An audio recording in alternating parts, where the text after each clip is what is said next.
बिस्मिल्लाहिर्रहमानिर्रहीम। अस्सलाम वालेकुम। आज 29 जुलाई है और दिन है सोमवार का। आज से शुरू होने वाला हफ़्ता अहम तरीन हफ़्ता है इमरान खान साहब के हवाले से। मैं ये बात मुसलसल अर्ज़ कर रहा हूँ कि 27 अगस्त तक का टाइम बहुत इंपॉर्टेंट है। और मैं जब ये कहता हूँ कि 27 अगस्त तक का टाइम इंपॉर्टेंट है तो उसके पीछे वो अदालती दिनों की जमा तफरीक है। इमरान खान साहब के केसेस के मुमकिन नताइज की जो है वो एक मेरे सामने टाइम लाइन है। तो इसलिए आज से शुरू होने वाला हफ़्ता भी अहम तरीन हफ़्तों में से एक है, क्योंकि मैं ये अर्ज़ कर चुका हूँ कि इमरान खान साहब की रिहाई का 2020 मरहला शुरू हो चुका है। अब इमरान खान साहब को ज़्यादा देर जेल में रखना नामुमकिन नज़र आता है। इमरान खान साहब की रिहाई के हवाले से किसी वक्त भी बड़ी खबर अदालतों से आ सकती है, क्योंकि उसकी वजह यह है कि जो मुमकिन तौर पर हुकूमती इदारे कर सकते थे वो कर लिया गया है और अब पीछे कोई गुंजाइश नहीं बची। इमरान खान साहब को 12 मुकदमात में जिस्मानी रिमांड पर दिया गया था और उन 12 मुकदमात में इमरान खान साहब के जिस्मानी रिमांड को कलअदम करार दे दिया गया है। अब उसमें जो प्रेयर थी वो तो जुडिशल करने की थी और अब उसमें इमरान खान साहब की बेलें अप्लाई होंगी और उसमें 100% जो जजमेंट आई है लाहौर हाई कोर्ट की, उसके बाद इमरान खान साहब की ज़मानतें होनी है उसमें। उसके बाद ये भी है कि हुकूमत जो है वो इमरान खान साहब के जिस्मानी रिमांड को कलअदम करार देने के फैसले को सुप्रीम कोर्ट में चैलेंज कर सकती है। इस हवाले से अहम होगा कि सुप्रीम कोर्ट का कौन सा बेंच सुनता है और क्या फ़ैसला करता है, ये बहुत इंपॉर्टेंट होगा।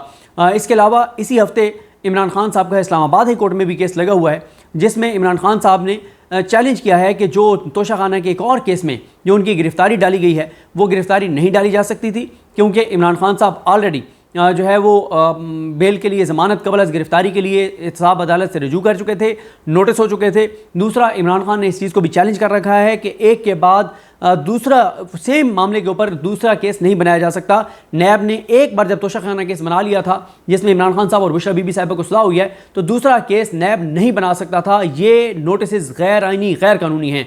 तीसरा, इमरान खान साहब का ये मामला इसी वजह से ट्रिगर हुआ कि जो आमिर फारूक साहब ने इमरान खान साहब के साथ किया, 2 मई को इमरान खान ने नोटिस को चैलेंज किया, 8 मई को समाअत हुई, 8 को 15 मई के लिए समाअत मुलतवी हुई, 15 मई को डिसाइड होना था कि ये जो नोटिस हैं नैब के ये सस्पेंड होने थे हर सूरत में 15 मई को। मई में आमिर फारूक साहब ने केस नहीं लगाया, जून में नहीं लगाया, जुलाई में नहीं लगाया और बिल आखिर 13 जुलाई को इमरान खान साहब जब बरी हुए इद्दत केस में, तो इमरान खान साहब की इन केसों में जो इस केस में गिरफ्तारी डाल दी गई। ये सारे फैक्ट्स इमरान खान साहब ने इस्लामाबाद हाई कोर्ट के सामने रखे हुए हैं। इस हफ्ते आमिर फारूक साहब और समन रिफत इम्तियाज़ साहबा जो है वो समाअत करने जा रहे हैं। देखें, जब 9 मई के इमरान खान 12 केसों में उनकी ज़मानतें हो जाती हैं और फिर ये भी बात भी जहन में रखें कि उसमें क्वेश्चन भी डाली जा सकती है। ये ज़ाहिर इमरान खान साहब की लीगल टीम का काम है, सलमान सफदर साहब जो बेहतर समझेंगे वो करेंगे।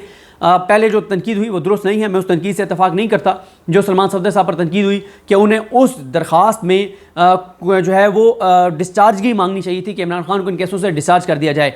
मैं सलमान सफदर साहब की इस बात से इत्तफाक करता हूँ जो उन्होंने इंटरव्यू दिया साकिब बशीर साहब को कि अदालतों से उतना रिलीफ इस वक्त मांगना चाहिए जो आपको नज़र आ रहा हो कि अदालतें दे सकती हैं। अदालतों से भी इमरान खान साहब के वकला को कोई ऐसा एक्स्ट्रा ऑर्डिनरी मतलब रिलीफ नहीं मांगना चाहिए जो अदालतें दे तो सकती हैं, देना तो चाहिए, लेकिन इस वक्त अगर वो उस तरह से देंगी तो चीज़ें ज़्यादा ट्रिगर कर जाएंगी। तो मेरा ख्याल है बड़ा सेंसिबल खेलना चाहिए और बहुत सेंसिबल फैसला था सलमान सफदर साहब का, उस्मान रियाज गिल साहब का, अजहर सिद्दीक साहब का। बिल्कुल ठीक था कि इमरान खान साहब के जिस्मानी जो रिमांड है इस जिस्मानी रिमांड को कलअदम करार दे के उनको जुडिशल कर दिया। ये बिल्कुल दुरुस्त प्रेयर थी। इसमें मैं नहीं समझता कि सलमान सफदर साहब पर तनकीद ठीक है, ये तनकीद ठीक नहीं है। तो लिहाजा जब 9 मई का चैप्टर क्लोज हो गया, 9 मई में अब इमरान खान साहब की किसी केस में गिरफ्तारी नहीं डाली जा सकती, ऐसा तारीखी फैसला दिया है तारिक सलीम शेख साहब ने और अनवर पन्नू साहब ने। और फिर अगर हाँ ये चले जाते हैं सुप्रीम कोर्ट और सुप्रीम कोर्ट इसको लगा देती है, जजेस क्या होंगे, फैसला क्या देंगे, ये देखना होगा। अगर इस वक्त तक की मैं बात कर रहा हूँ, जो इस वक्त सिचुएशन मेरे सामने है कि 9 मई के किसी केस में पंजाब में इमरान खान साहब को गिरफ्तार नहीं किया जा सकता। GH को हमला केस में ऑलरेडी वो जमानत पर हैं, जना हाउस में उनका जिस्मानी रिमांड कलअदम हो गया है और जितने केसों में वो नामजद थे उसमें या तो उनकी ज़मानतें हो चुकी हैं या अदालत ने उनका जिस्मानी रिमांड जो है वो कलअदम करार दे दिया, वो जुडिशल हो गए हैं और कोई केस में इन्वॉल्व हो नहीं सकते, तो वो चैप्टर तो हो गया क्लोज। बाकी जो बड़े केसेस थे, चाहे वो तोशाखाना फौजदारी केस हो, उसमें वो उनका सज़ा मुअत्तल है। अलकादिर पे बाद में चले आता हूँ। तोशाखाना का जो नैब रेफरेंस था उसमें सज़ा मुअत्तल है। इमरान खान साहब साइफर केस में बरी हो चुके हैं, इद्दत केस में बरी हो चुके हैं, अलकादिर में गिरफ्तार किए गए, उस पर ज़मानत पर रिहा हैं। तो इस वक्त इमरान खान साहब जो गिरफ्तार हैं वो हैं 12 केसेस 9 मई के, उसमें ज़मानतें उनकी कन्फर्म होनी है। वो तय है कि वो होनी है, जिस तरह की जजमेंट लिखी है इन्होंने तारिक सलीम शेख साहब ने और अनवारुल हक साहब ने।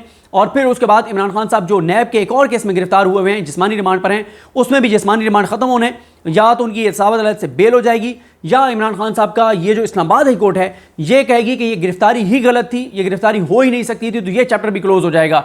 और अगर इमरान खान साहब 30 को यानी कल मंगल को हतमी दलाइल के लिए तलब कर रखा है जज मोहम्मद अली वड़ाइच ने, इसाबत अदालत के जज हैं इमरान खान साहब के वकला को, अगर वो कल या 31 को या यकम को या 2 को इमरान खान साहब को सज़ा भी सुना देते हैं अलकादिर केस में, तो भी इमरान खान साहब, वैसे तो उनकी बरीयत बनती है, बरीयत इसलिए बनती है कि जिस तरह के बयानात परवेज़ खटक साहब ने दिए, जुबैदा जलाल साहब ने दिए, और अगर उनको सज़ा सुना भी दी जाती है तो विद इन 15 to 20 डेज उसमें भी इमरान खान साहब की, मैक्सिमम 25 डेज में इमरान खान की जमानत हो जाएगी। तो अब आप दोबारा देखिए टाइमलाइन कि 9 मई के केसों में इमरान खान साहब की 10 से 12 दिन में जमानतें हो जाएंगी, वो अगर ATC से नहीं होंगी, इस्लामाबाद लाहौर हाई कोर्ट से हो जाएंगी, मैक्सिमम 20 दिन कर लें, 20 दिन वो हो गए। और फिर ये जो नैब का एक नई केस में गिरफ्तारी डाली है, इसमें या तो उनकी गिरफ्तारी इस्लामाबाद कोर्ट से कलअदम हो जाएगी कि गलत थी, गैर कानूनी थी, या उनकी नीचे बेल हो जाएगी। 20-25 दिन है मैक्सिमम, ये भी इससे ज़्यादा नहीं है। और अगर वो अलकादिर में कन्विक्ट भी हो जाते हैं तब भी उनकी ज़मानत 20-25 दिन में हो जाएगी। इस बुनियाद पर मैं ये समझता हूँ, और भी बहुत सारी चीज़ें हैं जिसकी बुनियाद पर मैं समझता हूँ कि 27 अगस्त मैंने तारीख दी हुई है कि उससे पहले मेरा ये ख्याल है कि इमरान खान साहब जो हैं वो रिहा हो सकते हैं।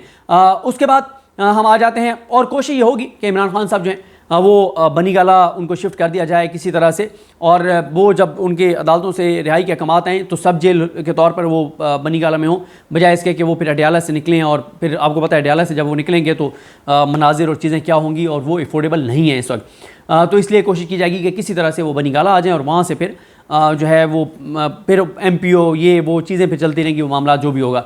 अच्छा, इसलिए जो है ये हो गया। फिर इसके बाद आप आ जाएँ कि ये हफ्ता इसलिए भी इंपॉर्टेंट है कि इलेक्शन कमीशन के पास चंद दिन रह गए, उन्होंने सुप्रीम कोर्ट के फैसले पे इम्प्लीमेंट करना है मखसूस नशिस्तों वाला। और इलेक्शन कमीशन ने जो सुप्रीम कोर्ट में दरख्वास्त दी है, मेरी इत्तला यह है कि बड़ा तगड़ा जवाब आ रहा है सुप्रीम कोर्ट से। इलेक्शन कमीशन की तसल्ली करवाई जाएगी, इलेक्शन कमीशन को बताया जाएगा, और इलेक्शन कमीशन की जब तसल्ली करवाई जाएगी उसके बाद इलेक्शन कमीशन को, तहरीक इंसाफ को सीटें देनी पड़ेंगी।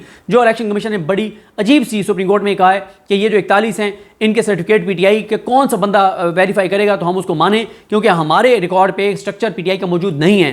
तो अदालत यही कहेगी कि जैसे आपने वो 39 को नोटिफाई किया है, तो वो भी तो बैरिस्टर गौर के दस्तखतों वाले उनके पास सर्टिफिकेट थे, तो यहाँ पे भी बैरिस्टर गौर दे रहा है और उमर अयूब साहब दे रहे हैं, तो इसको आप कर दें। लेकिन वो सुप्रीम कोर्ट से उनकी तसल्ली हो जाएगी, वो कोई ऐसा मसला नहीं है।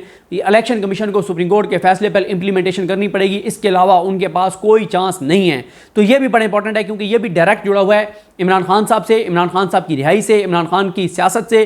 क्योंकि अगर मखसूस नशिस्तें PTI को मिल जाती हैं, चोरों डाकों लिटरों को नहीं मिलती, तो फिर एक्सटेंशन नहीं हो सकती काजी फाइज ईसा साहब की। और काजी साहब की एक्सटेंशन ना होने का मतलब यह है कि इस निज़ाम की मौजूदा जो सूरत हाल है, इस निज़ाम की इस तरह से एक्सटेंशन नहीं हो सकती जिस तरह से ये निज़ाम चल रहा है। उसके अलावा कोट लखपत जेल में आज से ट्रायल के मामला आगे बढ़ेंगे। जो लास्ट मेरी वीडियो है उसमें मैं बता चुका हूँ कि मरीम नवाज़ की हुकूमत सियासी सोग के लिए तैयार रहे।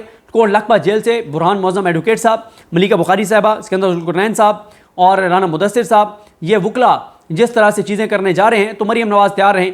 वो सारा बयानिया धड़ाम से गिर रहा है, इमारत ऑलरेडी ज़मीन बोस कर दी है उन्होंने, बुरहान मौज़म साहब ने और दीगर वकला ने जो दलाइल दिए, तो वो भी वहाँ से भी ये चीज़ें हो रही हैं। इसी हफ्ते में इलेक्शन ट्रिब्यूनल्स के हवाले से इस्लामाबाद हाई कोर्ट के जस्टिस आमिर फारूक साहब, chief justice Islamabad high court Aamir Farooq साहब ने फैसला देना है ट्रिब्यूनल्स के हवाले से, और वो फैसला जुड़ा हुआ है इस्लामाबाद की 3 नशिस्तों से। क्योंकि उसकी वजह यह है कि 3 नशिस्तें जो इस्लामाबाद की हैं वो तीनों PTI जीत गई थी, और जिस तरह से वो फॉर्म 47 के जरिए हराई गई, तो जहांगीरी साहब उसको बड़ी तेज़ी से चला रहे थे कानून के मुताबिक। अगर आमिर फारूक साहब इलेक्शन कमीशन के फैसले को कलअदम कर देते हैं और वो स्टे ख़त्म कर देते हैं, जो स्टे उन्होंने तारिक महमूद जहांगीरी साहब की वो स्टूडिंग को पे दिया हुआ है, तो फिर जो है वो ये सीटें गई। और ये भी बड़ा इंपॉर्टेंट है मौजूदा सियासी सूरत हाल में इमरान खान के लिए ये केस। फिर इमरान खान और तहरीक इंसाफ से जुड़ा हुआ एक और मामला वो ये है कि तहरीक इंसाफ ने 5 अगस्त को इस्लामाबाद में जलसे की कॉल दे रखी है इमरान खान को साहब को। जब 1 साल होगा उनकी गिरफ्तारी को, उनकी कैद को, तो 5 अगस्त के जो जलसा है उसकी इजाज़त भी इसी हफ्ते में फ़ाइनल होनी है, अगले 5-6 दिनों में, कि इजाज़त मिलती है नहीं मिलती तो तहरीक इंसाफ का जो है वो लाहेअमल क्या होगा। लिहाजा मैंने आपको बता दिया, इमरान खान की जिन 2 केसों में 9 मई और नैब के केस में गिरफ्तारियां हैं, उन दोनों का फेट डिसाइड होना है इसी हफ्ते। इमरान खान साहब का अलकादिर केस जिसमें वो उनका ट्रायल मुकम्मल हो गया है, उसका फैसला आना है इसी हफ्ते। इमरान खान साहब की जो दीगर जो रिहाई के हवाले से मामला चल रहे हैं उसमें भी जो भी ब्रेक थ्रू होने हैं वो भी हो सकता है इस हफ्ते, अगले हफ्ते जो भी चीज़ें हैं, और मखसूस नशिस्तों वाला, ये सारी चीज़ें इसी हफ्ते में बहुत सी चीज़ें होनी हैं और हर चीज़ डिसाइड करेगी इमरान खान साहब के सियासत को, उनके मुस्तकबिल को। ज़ाहिर है वैसे तो उनकी सियासत भी जिंदा है, पाकिस्तान के सबसे ताकतवर तरीन शख्स इस वक्त इमरान खान है, सियासत भी उन्हीं की है, बाकी सबकी सियासत डूब गई है, लेकिन अदालतों के जरिए जो तयन है उसकी बात कर रहा हूँ, ये दिन बड़े अहम है। देखते हैं जी चीज़ें किस तरह आगे बढ़ती हैं। मुझे अपनी दुआ में याद रखें। अलकीम हम सब कहामी नासर, अल्लाह हाफ़िज़।